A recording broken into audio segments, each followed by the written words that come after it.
యేసు రక్తమే జయం. పరిచర్య ప్రైజ్ ద లార్డ్. సెప్టెంబర్ 12వ తేదీ 2025. ఈరోజు దేవుని వాక్యము, కుమారులు యెహోవా అనుగ్రహించు స్వాస్థ్యము, గర్భఫలము ఆయన ఇచ్చు బహుమానమే. కీర్తనలు 127వ కీర్తన 3వ వాక్యము.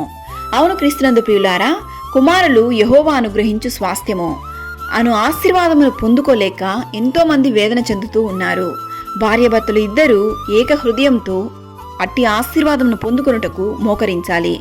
గర్భఫలము కొరకై దేవుని సన్నిధిలో వేచియున్న భార్యాభర్తలు ఎంతో మంది.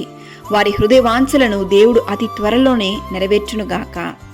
ఆయన బహుమానము ఆయన యొద్దనే ఉన్నది.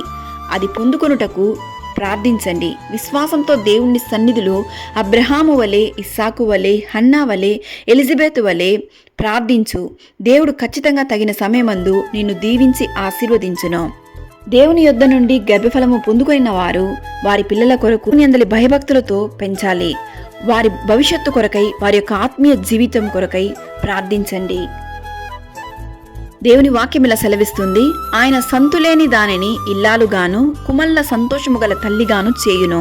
ఈ వాక్యానుసారముగా పరిశుద్ధ గ్రంథంలో గొడ్రాలైన అనేక మందిని దేవుడు కుమల్ల సంతోషము గల తల్లిగా చేసెను.